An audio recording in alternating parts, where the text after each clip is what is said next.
Hello students, welcome to Shiny Max. 7ஆம் வகுப்பு பருவம் 3 பயிற்சி 5.4ல் 6வது கொஸ்டின் பார்க்கலாம். 6, 11, 13, 12, 4, 2இன் சராசரியையும் முகடையும் காண்க.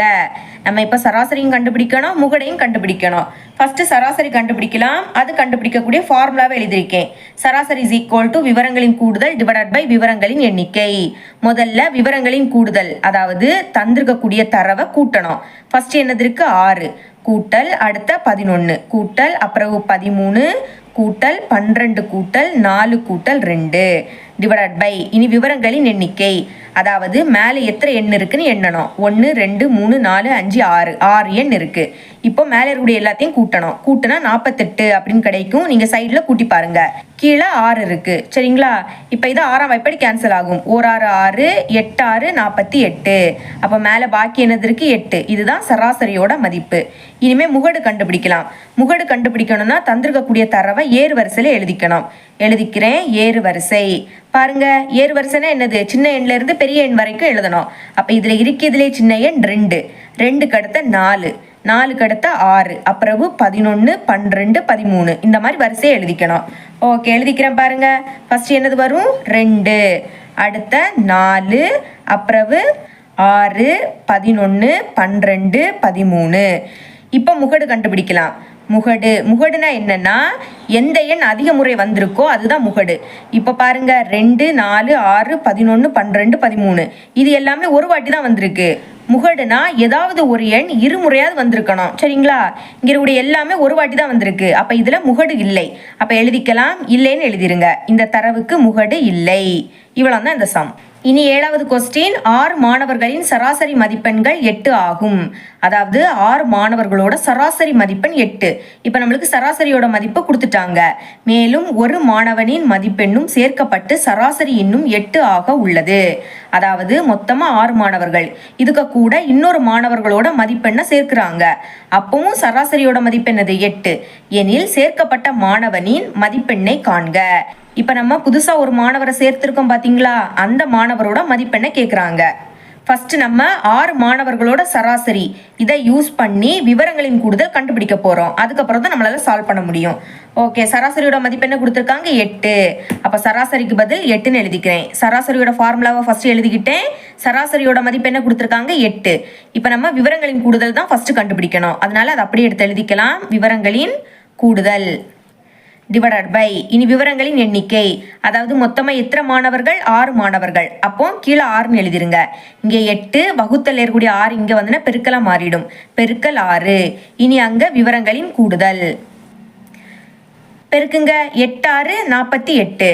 அப்ப விவரங்களின் கூடுதல் எவ்வளவு கிடைக்குது? 48. எழுதிக்கலாம். விவரங்களின் கூடுதல்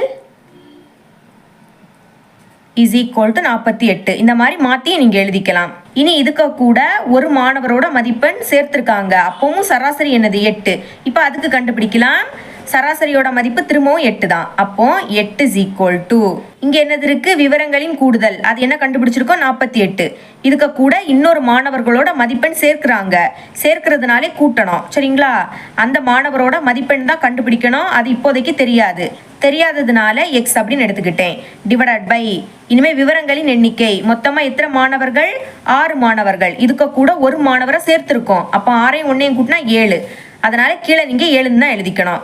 இங்க 8 7 வகுத்தல் இருக்கு. இங்க வந்து பெருக்கலா மாறிடும். இஸ் ஈக்குவல் டு 48 கூட்டல் எக்ஸ். 8 7 56. இனி பிளஸ் 48 இங்க வந்துன்னா மைனஸ் 48 மாறும். ஏன்னா எக்ஸோட மதிப்பு தானே கண்டுபிடிக்கிறோம். அதனால எக்ஸை மட்டும் தான் நீங்க அங்க வச்சுக்கணும். பாக்கி அங்கே எக்ஸ் மட்டும் இருக்கும். இப்போ 56ஐயும் 48ஐயும் கழிக்கலாம். கழிச்சா கடன் வாங்கணும். இது 16ஆக மாறும். இது 4 ஆயிடும். 16ல இருந்து 8 கழிச்சா 8.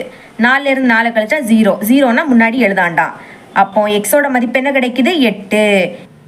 எக்ஸ்னா என்னது? சேர்க்கப்பட்ட மாணவனின் மதிப்பெண். அப்போ ஃபைனலா ஆன்சர் எடுத்து எழுதிக்கலாம். இந்த மாதிரி எழுதிருங்க. தேர்ஃபோர் சேர்க்கப்பட்ட மாணவனின் மதிப்பெண் இஸ் ஈக்குவல் டு 8. இவ்வளவு தான் இந்த சம். 8வது கொஸ்டின். பின்வரும் தரவுகளுக்கான சராசரி, முகடு மற்றும் இடைநிலையை காண்க. நம்ம இங்க சராசரி கண்டுபிடிக்கணும், முகடு கண்டுபிடிக்கணும், இடைநிலையும் கண்டுபிடிக்கணும். 3 விஷயம் கண்டுபிடிக்கணும். சரிங்களா? தரவு தந்திருக்காங்க. ஃபர்ஸ்ட் நம்ம சராசரி கண்டுபிடிக்கலாம். அதோட ஃபார்முலா எழுதியிருக்கேன். விவரங்களின் கூடுதல் டிவைடட் பை விவரங்களின் எண்ணிக்கை. விவரங்களின் கூடுதல்னா தந்திருக்கக்கூடிய தரவை கூட்டணும். இப்போ பாருங்க என்னது இருக்கு, 22, 15, 10, 10, 24, 21 கூட்டலாம். 22 கூட்டல் அடுத்த 15 கூட்டல் 10 கூட்டல் 10 அடுத்து என்னது இருக்கு 24 கூட்டல் அதுக்கப்புறமா 21 டிவைடட் பை இனி விவரங்களின் எண்ணிக்கை, அதாவது மேலே எத்தனை எண் இருக்குன்னு எண்ணணும். 1 2 3 4 5 6 6 இருக்கு. இனி மேலே இருக்கக்கூடிய எண்களை கூட்டுங்க. கூட்டினா உங்களுக்கு 102 அப்படின்னு கிடைக்கும். டிவைடருக்கு கீழே 6. இப்போ 102 6ஆல் வகுங்க. 10ல் 6 எத்தனை வாட்டி இருக்கு, ஒரு வாட்டி தான் இருக்கு. ஓகேங்களா, ஓர் 6 6. 10ல் இருந்து 6 கழிச்சா 4. இனி அடுத்த நம்பரை இறக்கிக்கலாம். 42ல் 6 வந்து 7 வாட்டி இருக்கு. 7 6 42 கழிச்சா 0 0 வந்துடுச்சு. அப்போ ஈவு என்ன கிடைக்குது 17. இதுதான் சராசரியோட மதிப்பு. எழுதிடலாம் சராசரி. இனி என்ன கண்டுபிடிக்கணும், முகடு கண்டுபிடிக்கணும். முகடு கண்டுபிடிக்கணும்னா தந்திருக்கக்கூடிய தரவை ஃபர்ஸ்ட் ஏறு வரிசையில் எழுதிக்கணும். அப்பதான் உங்களுக்கு ஈஸியா இருக்கும். பாருங்க, ஏறு வரிசைனா சின்ன எண்ல இருந்து பெரிய எண் வரைக்கும் எழுதிக்கணும். அப்ப இதுல இருக்கிறதுலே சின்ன எண் என்னன்னா 10, அது 2 வாட்டி இருக்கு. அதுக்கு பிறகு 15, 15க்கு பிறகு 21, அப்புறமா 22 24 இந்த மாதிரி எழுதிக்கணும். ஓகே, எழுதிக்கலாம். ஃபர்ஸ்ட் 10, அது 2 வாட்டி இருக்கு. அப்ப 2 வாட்டி எழுதிருங்க. 10க்கு அடுத்த 15, அடுத்த 21 22 அப்புறமாட்டு 24. இனி முகடு கண்டுபிடிக்கலாம். முகடு இஸ் ஈக்குவல் டு, முகடுனா எந்த எண் அதிக முறை வந்திருக்கோ அதுதான் முகடு. 10 பாருங்க இருமுறை வந்திருக்கு. 15 21 22 24 ஒரு வாட்டி தான் வந்திருக்கு. அப்போ 10 மட்டும் இருமுறை அதிக முறை வந்திருக்கு. அப்போ முகடு எவ்வளவு 10. இனி நம்ம இடைநிலை கண்டுபிடிக்கலாம். இடைநிலை கண்டுபிடிக்கணும்னாலும் நீங்க ஏறு வரிசையில தான் எழுதிக்கணும். ஆல்ரெடி ஏறு வரிசையில எழுதி இருக்கிறதுனால நம்ம திரும்ப ஒருக்கா கூட எழுதணும்னு அவசியம் கிடையாது. சரிங்களா, இப்போ இடைநிலை கண்டுபிடிக்கணும்னா எண்ணோட மதிப்பு கண்டுபிடிக்கணும். அதாவது இங்க எத்தனை எண்கள் இருக்கு, 6 எண். அப்ப 6ன்னு எழுதிருங்க. 6 வந்து இரட்டைப்படை எண், அதையும் எழுதிக்கலாம். இரட்டைப்படை எண், அதாவது எண்ணோட மதிப்பு இரட்டைப்படை எண்ணா இருக்கிறதுனால ஏறு வரிசையில் எழுதியிருக்கோம் பாத்தீங்களா, இதுல வந்து நடுவுல 2 எண் இருக்கும். இப்போ சமமா பிரிங்க. இங்க 2 எண், இங்க 2 எண். அப்ப நடுவுல 2 எண். 1 2 2 எண்ணா, லாஸ்ட்ல இருந்து 2 எண். அப்ப நடுவுல 2 எண் இருக்கு. இப்ப இதோட சராசரி கண்டுபிடிக்கணும். அப்பதான் இடைநிலை கண்டுபிடிக்க முடியும். ஓகே, எழுதிக்கலாம். இடைநிலை இது எப்படி கண்டுபிடிக்கணும்னா நடு எண்களின் சராசரி கண்டுபிடிக்கணும். சரிங்களா, இந்த மாதிரி நடுவுல 2 எண் இருந்துன்னா அதோட சராசரி கண்டுபிடிக்கணும். அதுதான் இடைநிலையோட மதிப்பு. ஓகே, நடுவுல 2 எண் இருக்கு. அதோட சராசரி எப்படி கண்டுபிடிக்கணும், அதை 2ஐயும் கூட்டணும். 15 கூட்டல் 21 கூட்டிக்கிட்டு 2ஆல வகுக்கணும். 15ஐயும் 21ஐயும் கூட்டினா 36 அப்படின்னு கிடைக்கும். கீழே 2. இப்போ 2ஆவை எப்படி கேன்சல் பண்ணலாமா, வேணா வகுத்து காமிக்கிறேன். 36 2 3ல் 2 ஒரு வாட்டி தான் இருக்கு. ஓ 2 2 கழிச்சா 1. இனி அடுத்த நம்பரை இறக்கிக்கலாம். 16 16ல் 2 8 வாட்டி இருக்கு. 8 2 16 கழிச்சா 0. அப்ப ஈவு என்ன கிடைக்குது 18. இதுதான் இடைநிலை. சரிங்களா, இதுதான் நம்மளோட ஆன்சர். இவ்வளவு தான் இந்த சம். 9வது கொஸ்டின், கொடுக்கப்பட்ட தரவுகளின் இடைநிலையை காண்க. இடைநிலைனா என்னது, நடுமதிப்பு. தந்திருக்கக்கூடிய தரவுகளோட நடுமதிப்பு கண்டுபிடிக்கணும். ஓகே, அதுக்கு தந்திருக்கக்கூடிய தரவை ஏறு வரிசையில் எழுதிக்கலாம். ஏறு வரிசை. ஏறு வரிசைனா சின்ன எண்ல இருந்து பெரிய எண் வரைக்கும் எழுதணும். இப்போ பாருங்க, இதுல மைனஸ் மதிப்பும் இருக்குது. இங்க வந்து எண் கோட்ல நடுவுல 0, அடுத்த 1 2 3. இங்க வந்து -1 -2 -3 இந்த மாதிரி வரும். இப்போ 1 விடைக்கும் 2 பெருசு, 2 விடைக்கும் 3 பெருசு. அதே மாதிரி தான் -3 விடைக்கும் -2 பெருசு, -2 விடைக்கும் -1 பெருசு. அதாவது மைனஸ் மதிப்புல எது பெரிய எண்ணோ அதுதான் சின்ன எண். சரிங்களா, அப்ப இதுல இருக்கிறதுல சின்ன எண் எதுன்னு பாருங்க. மைனஸ் மதிப்புல எது பெரிய மதிப்போ அதுதான் சின்ன மதிப்பு. அப்ப -8 தான் இருக்கிறதுல சின்ன எண். அதுக்கு பிறகு -3, அதுக்கு அடுத்த -2, அடுத்த -1. இனி 0 0க்கு அடுத்த 7 7க்கு அடுத்த 13 13க்கு அடுத்த 14. இந்த மாதிரி தான் நீங்கள் வரிசையாக எழுதிக்கணும். சின்ன எண்ணில் இருந்து பெரிய எண் வரைக்கும் எழுதிக்கணும். இனிமே இடைநிலை கண்டுபிடிக்கணும்னா ஃபர்ஸ்ட் எண்ணோட மதிப்பு கண்டுபிடிக்கணும். எண்ணுனா எண்ணிக்கை. இதில் மொத்தமாக எத்தனை எண் இருக்குன்னு எண்ணுங்க. 1 2 3 4 5 6 7 8 8 எண் இருக்கு. 8 வந்து இரட்டைப்படை எண், அதையும் பிராக்கெட்டில் எழுதிக்கலாம். சரிங்களா, அதாவது எண்ணோட மதிப்பு இரட்டைப்படை எண்ணா இருக்கிறதுனால நம்ம ஏறு வரிசையில் எழுதியிருக்கோம் பார்த்தீங்களா, இதில் நடுவில் 2 எண் இருக்கும். இப்போ பாருங்க சரிசமமாக ரெண்டு பக்கமும் பிரிங்க.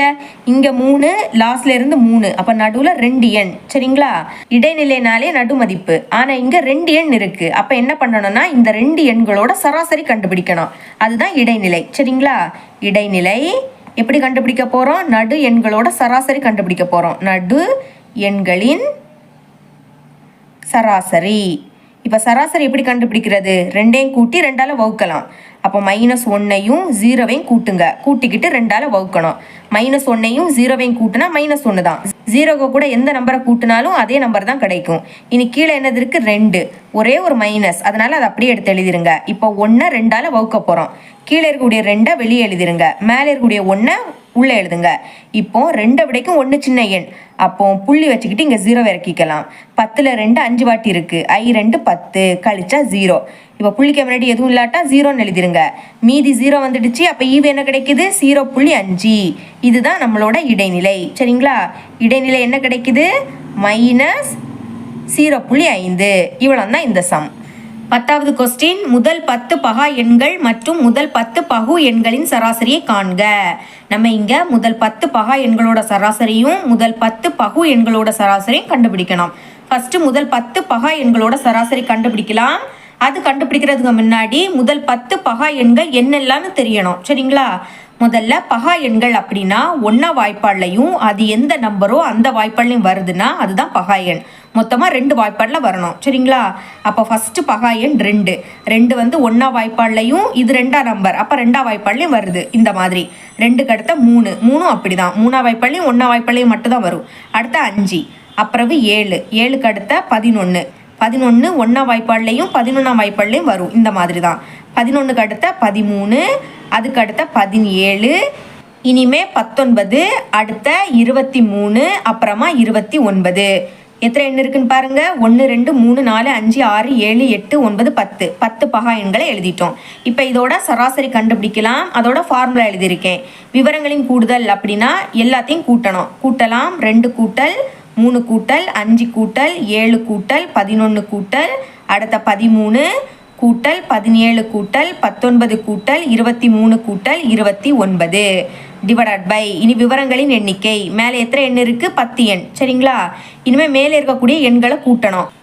கூட்டினா என்ன கிடைக்கும்னா 129ன்னு கிடைக்கும். நீங்கள் சைடில் கூட்டி பாருங்கள். கீழே வந்து 10 இருக்குது. இப்போ இங்கே ஒரு 0 தானே இருக்குது. அப்போ ஒரு நம்பர் தள்ளி புள்ளியை இங்கே வைக்கணும். புள்ளியே இல்லாட்டா லாஸ்ட் இருக்குன்னு அர்த்தம். சரிங்களா? ஒரு 0னால ஒரு நம்பர் தள்ளி புள்ளி இங்கே வந்துடும். அப்போ ஆன்சர் என்னது? 12.9. இதுதான் சராசரியோட மதிப்பு. இப்போ நம்ம 10 பகா எண்களோட சராசரி கண்டுபிடிச்சிட்டோம். இனி என்ன கண்டுபிடிக்கணும்? 10 பகு எண்களோட சராசரி கண்டுபிடிக்கணும். அதுக்கு ஃபர்ஸ்ட் முதல் 10 பகு எண்களை எழுதிக்கலாம். சரிங்களா? பகு எண்கள் அப்படின்னா நம்ம ஆல்ரெடி பகா எண் பார்த்தோம். பகா எண்ணா என்னது? 2 வாய்ப்பாடில் வரணும். அதாவது 1ஆம் வாய்ப்பாடுலையும் அது எந்த நம்பரோ அந்த வாய்ப்பாடுலையும்.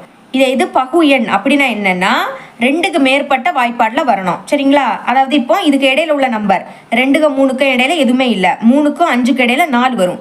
4 வந்து 4ஆம் வாய்ப்பாடுலையும் 1ஆம் வாய்ப்பாடுலையும் 2ஆம் வாய்ப்பாடுலையும் வரும். 3 வாய்ப்பாடில் வருது. இந்த மாதிரி வர்றது தான் பகு எண். அதாவது இதுக்கு இடையில இருக்கக்கூடிய நம்பரை நீங்கள் எழுதிட்டாலே போதும்.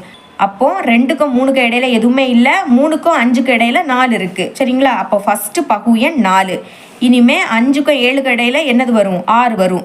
அடுத்த 7க்கும் 11க்கும் இடையில 8 9 10. இனி 11க்கும் 13க்கும் இடையில 12 வரும். சரிங்களா? அப்புறமாட்டு 13க்கும் 17க்கும் இடையில 14, அப்புறமாட்டு 15 16. இனி 17க்கும் 19க்கும் இடையில 18 வரும். இதில் மொத்தமாக 10 எண்கள் இருக்குது. இந்த மாதிரி நீங்கள் கண்டுபிடிங்க. பாருங்கள், 6 வந்து 1ஆம் வாய்ப்பாடில், அப்புறம் 2ஆம் வாய்ப்பாடில், 3ஆம் வாய்ப்பாடில், 6ஆம் வாய்ப்பாடு, இந்த மாதிரி நிறைய வாய்ப்பாடில் வரும். ஓகே, இப்போ இதோட சராசரி கண்டுபிடிக்கலாம். விவரங்களின் கூடுதல் இது எல்லாத்தையும் கூட்டணும். 4 கூட்டல் 6 கூட்டல் 8 கூட்டல் 9 கூட்டல் 10 கூட்டல் 12 கூட்டல் 14 கூட்டல் 15 கூட்டல் 16 கூட்டல் 18. இனி விவரங்களின் எண்ணிக்கை. இதில் மொத்தமாக 10 எண்கள் இருக்குது. அப்புறமாட்டு மேலே இருக்கக்கூடிய எல்லா எண்களையும் கூட்டினா 112ன்னு கிடைக்கும். நீங்கள் சைடில் கூட்டி பாருங்கள். கீழே 10, ஒரு 0 தானே, ஒரு நம்பர் தள்ளி புள்ளி இங்கே வச்சிடலாம். அப்போ 11.2. இதுதான் சராசரியோட மதிப்பு. அதாவது 10 பகு எண்களோட சராசரி. இவ்வளோ தான் இந்த சம். இதுதான் இந்த பயிற்சியில் கடைசி கணக்கு. என்னோட டீச்சிங் உங்களுக்கு பிடிச்சிருந்துன்னா மறக்காமல் நம்ம சேனலை சப்ஸ்கிரைப் பண்ணி பக்கத்துல பெல் ஐக்கனை கிளிக் பண்ணுங்கள். அப்போ தான் நம்ம அப்லோட் பண்ணுற வீடியோட நோட்டிஃபிகேஷன் உங்களுக்கு உடனே வரும். தேங்க்ஸ் ஃபார் வாட்சிங்.